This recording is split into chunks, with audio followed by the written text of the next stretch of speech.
Bismillahirrahmanirrahim. Assalamu alaykum, hürmetli qarindoshlar. Bugun unutish san'ati haqida to'xtalamiz. Unutish san'atini o'rganib. Asli tutish ne'mat bo'lganda, unutishmi ne'mat. Chunki o'tmishning azoblarini unutishning o'zi huzur va rohat bag'ishlaydi. Siz boshqalarga o'zrixohlik aytgan vaqtingizda ularning ko'nglini ranjitib qo'yganligingizning bedelini to'lashga uringan bo'lasiz. Ammo boshqalar sizga qilgan yomonligi uchun o'zrixohlik aytmasa, ahvol qanday bo'lmoqchi? Bu ahvolda sizning unutish va kechirish san'atini o'rganishingiz zarur. Bu boshqalar uchun emas, balki o'zingiz uchun foydali. Balalik chog'larimning ko'p qismi kunduzi maktabga berib, akşamı yoshirin madrasada Qur'on yodlash bilan o'tadi. Buni hayotimning eng ma'nili chog'lari deb o'ylayman va hargiz unutmayman. 80-yillarning boshlarida vatanimizning har qaysi joylaridagi jami va masjidlarning ochilishga boshlashi hamma kishini xushal qilgandek, meni va saboqdoshlarimni bek xushal qilgan edi. Chunki endi biz juma namozlarini kichik uylarda maxfiy holda emas, cho'ng jamiyada oshkor o'qiydigan bo'lgan edik. Bir kuni saharda dadam bilan nahiyamizning cho'ng jamiyasiga bomdod namozini o'qishga bordik. Bomdoddan keyin imom xonim odati bo'yicha jamoatga vaz tabliq qilib berdi. Jamoat bilan oshkor namoz o'qish va vaz tabliq anglash deganlar biz uchun bir yangilik hisoblangan bo'lishi kerak. Pekir bek hayajonlanib ketdim va xushalligimni ifodalab, shu kuni jamiyaga berib kelish jarayonidagi ta'siratimni yozdim va uni maktabda yaqin do'stlarimga o'qib berdim. Afsuski, o bir betlik ta'siratim sinfda üstel ustida unutilib qolgan ekan. Uning maktabda qolganligini o'zim bilmay qopdimi. Ertasi meni matematika darsining muallimi Abduqodir muallim ilmiy mudirining ishxonasiga chaqirtib, haliqi yozmamni oldimga qo'ydi va menga "Sening dadang aksiyatchi unsur ekan. Nimishqa dadang bilan jamiyaga bording? Sana kim ruxsat qildi? Men bu yozmangni maktab rahbarligiga topshirman. Ondan partiya hukumat sen bilan dadangga qarta chora ko'rdi. Avval sen to'minoma yozasan. Ondan bunundan keyin jamiyaga bormaslikka ahdnoma yozasan deb tahdid soldi. Men bek qo'rqib ketdim. Dadamga xafalık terib beradigan bo'ldim deb bek ansirdim. Ati yezib kelay deganni bildirib, muallimdan aran qutuldim va darhol uyga qaytib berib, dadamga hammani aytdim. Dadam masalani anglab o'ylanib qoldi. Ondan "Hey qizil pochaq o'g'ri" deb kayib o'rnidan turdi. Maktabimizning ilmiy mudiri Mantimin Bavudinning uyiga bordiganligini aytib, uydan chiqib ketdi. Aslida dadam Mantimin Bavudin muallim bilan tanishgan. Dadam akşamı qaytib kelib, "Menga tövbenoma yozmaysan, hech nima yozmaysan. Ammo undaq ta'sirotlarni buningga yozib o'tirma" dedi. Ertasi maktabga borsam, hech kim gap qilmadi. U ish unutilib ketgandek bo'lib qoldi. Ammo men Abduqodir muallimni qat'iy unutmadim. Uningga bek o'ch bo'lib ketdim. O'chmanlikim kundan-kunga eshib mangdi. O'zimcha o qizil pochaq muallimdan o'ch elishning yo'llarini izlab baqdim. Aqlimga bir kuni akşamı mahallasiga borsam, talog'i chiqadigan paytini ko'zlab turib, orqasidan kelib bir tosh bilan beshini yerib etsam deb o'yladim. Hatto velosipedining yilini chiqarib etishni o'yladim. Ammo buning bilan achchig'im chiqmaydi. Ondan yo'q, men obdan o'qib mudir bo'lsam, shu chaqda achchig'imni ola olayman deganni o'ylab, shuni qaror qildim. Ammo uzun o'tmay to'liqsiz o'tir maktabni bitiribla Qur'onni pishiqlash bilan birga diniy o'qishga kirishib ketdim. Shundaqdimi Abduqodir muallimga bo'lgan achchig'imni unutib qolmadim. 1986-yili Misrga o'qishga chiqib ketdim. Vatandagi bolaligimni o'ylasamla, shu ish esimga kelib olib, meni rosa qiynaydigan bo'ldi. Chunki shu chaqcha Abduqodir muallimdan achchig'imni ola olmagan edim. Bir kuni Azhar bilimgohining to'liq o'tir maktab 1-yillik sinfida ustazimiz, yani tefsir ustazimiz ve sari'u ila mağfiratin min rabbikum ve cennetin arduha semavati vel ard uiddet lil muttaqin ellezine yunfikuna fis serra'i ve'd darra'i vel kaziminel gayze vel afina anin nas vallahu yuhibbul muhsinin. Takvadarlar bayaşatçılıktımı, kıyınçılıktımı Allah yolda pulmal sarf kıldıgan, açıqını basalaydigan, insanlarni api qılalaydigan kişilerdir. Allah mushundaq yaxshilik qiluvchilarni yaxshi ko'rdi degan oyatning tafsirini nihoyat tushunishlik va bakmi ta'sirli qilib aytib berdi. So'zining oxirida api qilmaslik, adovat saqlash inson uchun og'ir bir yuk. Buningdan qutulmagan odam o'zini azoblashni davomlashtirgan bo'ldi dedi. Şu çağda menmi üstümdeki o şu yükten qutuluşqa bel bağıldım. Nefsimge ağır kelsimi, könglim xalımısımı Abdülkadir muallimni keçirib ettim. Andın üzümnün biraz yengillab qalğanligini his qildim. Ama muallimning şu çağdaki varqiraşlarını ve chiroy ifodasini hali ham unutib qolmadim.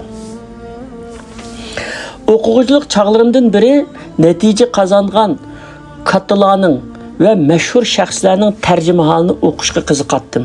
Hazır mı şunda oxub durma. Bir günü Amerikanın 34-cü reisi David Eisenhower'ın tərcümə halını oxub etib, onun balıq çağlarından biri köksüde tuşub kelib atqan ve hiç unutulmagan bir adavatını qiziqib oxub çıxdım. O özünün tərcümə halda mundaq deb yazğan ekan. Kichikimdən ney çelişti bek yaxşı görettim. Lekin ailemizin yoksulluğu sebeplik ney elişqa kuchum yetmeydi. 5 yaşta idim. Bir günü öyümüzün Neriqi mahallesinde küçük bir dükkanda ney barlığını anladım. Kirip neyni körüp kaldım. Şunun bilen ikkilenmeyle dükkancının aldığı berip neynin bahasını sorup edim. Beni mensitmegen kıyafette neynin $2 işkelligini etti. $2 o çağlarda bizdek balalar için çok pul idi. Onu alalmadım. Ama bir günü çokum elişini oylap öydekiler birdiğen sınıtlarını xeyzlemey bir xaltığı selip yığışqa başladım. Xili uzun zaman pul yığdım.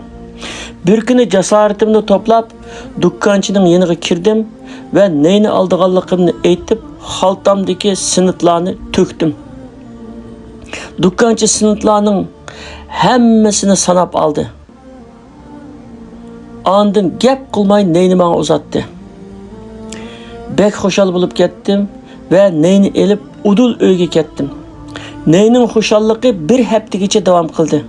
Andın bir akşamı her dükkanga başka bir iş bilen kirip kaldım. Dükkancı ayalığa men to'g'riliq masxar aralash gap qilishga boshladi. Men boshqa narsalarga qaragan qiyofatda turib, uning gaplarini to'liq anladim. U ayolga, bu ahmaq shum $1 ney uchun bizga $5 beryapti emasmi? Zodi bundaq namrat shumlarning kallasi ishlamaydi degan edi. O chaqda qattiq achchig'im keldi. Mushlarim turildi, tishlarim g'o'chirildi. Ammo uningga kuchim yetmaydi. Shunga gap qilmay uyga ketdim. Yo'lda mang'ach yig'lab tashladim. İçimde dükkanchini tilladim. Uyga yetib kelib, neyni sundirib tashladim.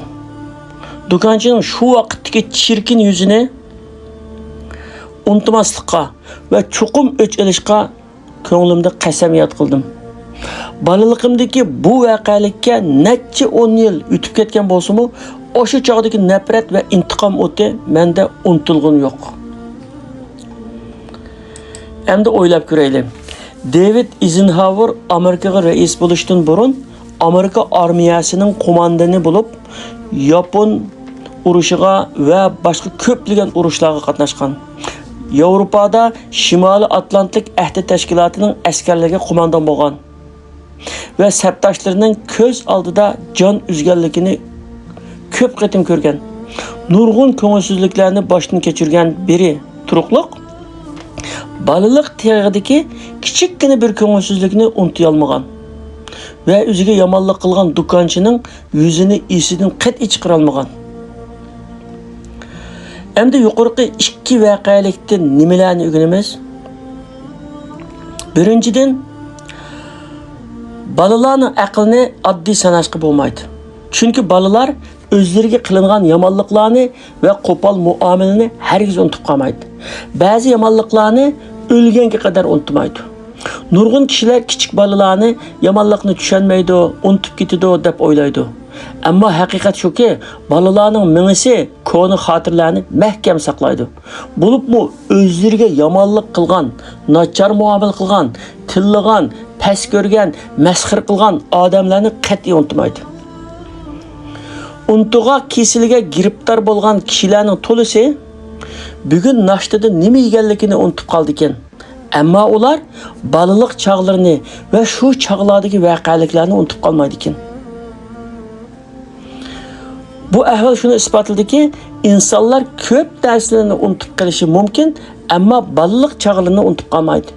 O'ziga yaxshilik qilganlarni unutib ketishi mumkin, ammo o'ziga yomonlik qilganlarni qat'iy unutib qolmaydi. Shunga balalarni tushunmaydi, bilmaydi, his qilmaydi deb o'ylab, ularni mansitmaslik intayin cho'ng xatolikdir. Aksicha balalar biz o'ylagandan va bizdan necha hassi aqlliq va hushyor keladi. Shunga balalar o'zlaridagi saf tabiat soyasida tuqqanlar va yaqinlar orasidagi yomonlik chachadigan kishilarni osonla bilib oladi. Shunga ulardan qochadi va ularga nafrat bilan qaraydi. Ammo ota-onalar balalarning haqli ekanligini bek kechikib biladi. Shunga ota-onalar tuqqanlarning va yaqinlarning qanday kishilar ekanligini bilishda balalarning yuragini tinglab qo'ysa ziyon tortmaydi.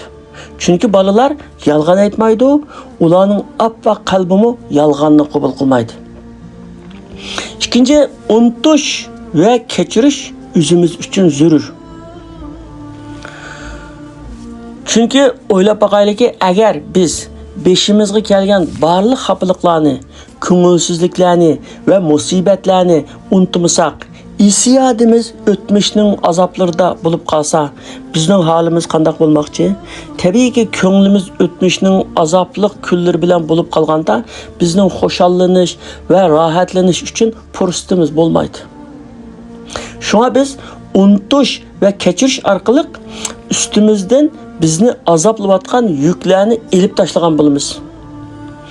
Bu bizga yomonlik qilganlar uchun qilingan shafqat emas, balki o'zimizga qilgan shafqatimiz hisoblanadi. Chunki foydasini avval biz o'zimiz ko'ramiz. Shuni aniqki, mustamlikachilarni va ularning salgan javr zulmlarini unutmaslik, farzandlarni zolimlarga qarshi intiqomchi, mustamlikachilarga bosh egmas, zulmga va haqsizlikka qarshi turg'uchi qilib yetishtirish lozim. Bu har qanday ota-onaning ustida farz. Endi ibrat. Kichik vaqtida o'rganish tashqi muhr bosqanga o'xshash degan hikmat balaliq aslimlariga muvofiq keladi. Chunki har ikkilisi unutilmaydi. Biz birovning qilgan yomonligini unutish va uni kechirish orqali o'zimizga yaxshilik qilgan bo'lamiz. Chunki biz o'zimizni azoblayotgan yukdan qutulamiz. Bizga yomonlik qilish, yomonlik qilguvchining qarori bo'lsa, uning ta'siri ostida qilish yoki unutib ketish bizning qarorimizdir. Alloh taolo bizlarni aql va hikmatdan ayirmasin. Amin.